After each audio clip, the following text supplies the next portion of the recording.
सुप्रभात बच्चों। आज हम आपको हिंदी व्याकरण में संधि पढ़ाएंगे। संधि का मतलब होता है बच्चों मेल। जब दो वर्ण आपस में मिलते हैं या दो शब्द आपस में मिलते हैं तो उनके मेल से जो विकार उत्पन्न होता है उसे संधि कहते हैं। दो वर्णों के मेल से जो विकार का मतलब होता है बच्चों परिवर्तन। तो दो वर्णों के मेल से जो परिवर्तन उत्पन्न होता है उसे संधि कहते हैं। देखो जैसे दो वर्ण क्या हैं, एक है विद्या, दूसरा है आलय। तो विद्या धन आलय विद्यालय, हिम धन आलय हिमालय। तो दो वर्णों के मेल से जो परिवर्तन हुआ है उसे ही संधि कहते हैं। इसकी परिभाषा देखो, दो वर्णों अथवा ध्वनियों के मेल से जो परिवर्तन घटित होता है उसे संधि कहते हैं।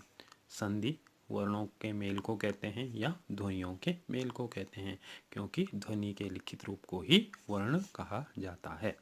तो दो वर्णों के मेल से जो परिवर्तन उत्पन्न होता है उसे ही संधि कहते हैं। परिवर्तन का मतलब है उसमें जो चेंज आते हैं, जो विकार मतलब परिवर्तन, जो विकार उत्पन्न होता है उसे संधि कहते हैं। संधि विच्छेद। विच्छेद का अर्थ होता है अलग करना। जब संधि युक्त शब्दों को अलग करके पूर्व स्थिति में लाया जाता है। पूर्व स्थिति क्या मतलब है? पहले जैसी स्थिति।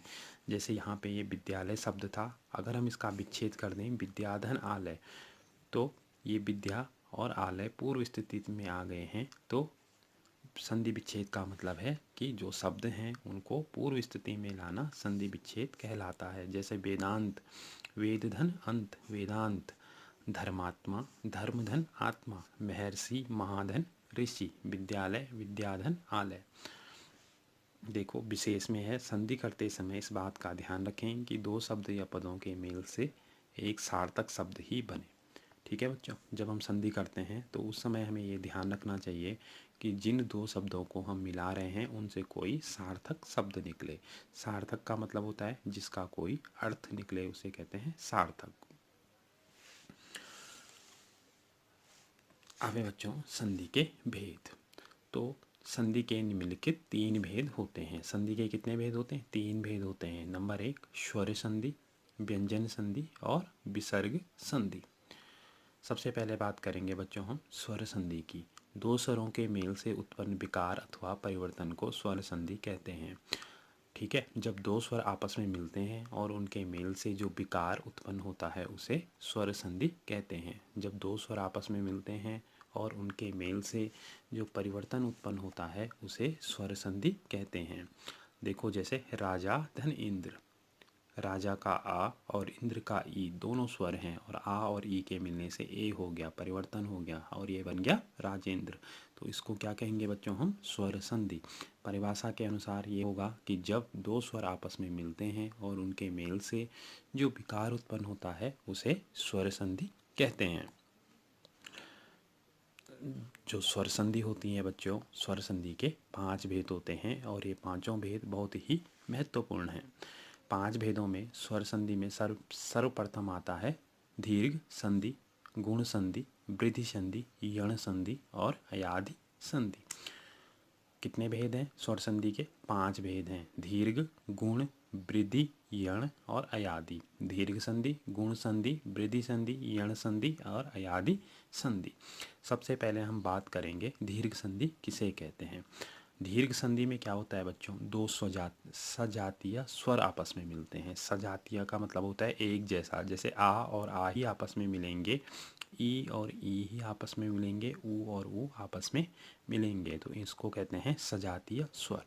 तो यदि क्या होता है हाश्व, हाश्व का मतलब है छोटा बिना मात्रा वाला, या दीर्घ बड़ा जिसमें मात्रा होती है। आ ई ऊ और री के आगे वही स्वर जो हमने कहा, वही स्वर मतलब सजातीय स्वर आए तो हास्व का दीर्घ हो जाता है। कह सकते हैं हम कि जब दो सजातीय स्वर आपस में मिलते हैं, दो सजातीय हास्व या दीर्घ स्वर आपस में मिलते हैं तो उनके मेल से दीर्घ स्वर बन जाता है। इसे ही दीर्घ संधि कहते हैं।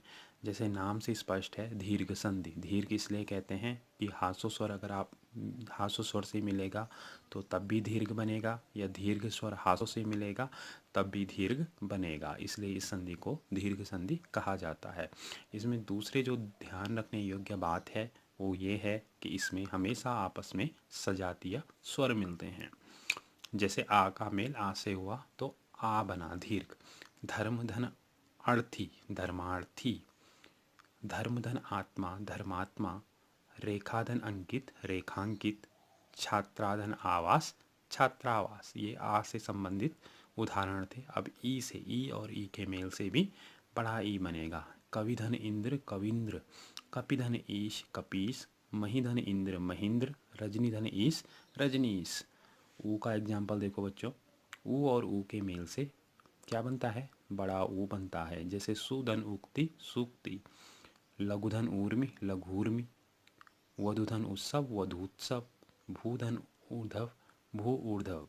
ठीक है बच्चों, तो ये दीर्घ संधि था और ये स्वर संधि का पहला भाग था, दीर्घ संधि। इसमें हमने देखा कि सजातीय स्वर आपस में मिले और सजातीय स्वरों के मेल से दीर्घ वर्ण बने, दीर्घ शब्द बने, इसलिए इस संधि को दीर्घ संधि कहा जाता है।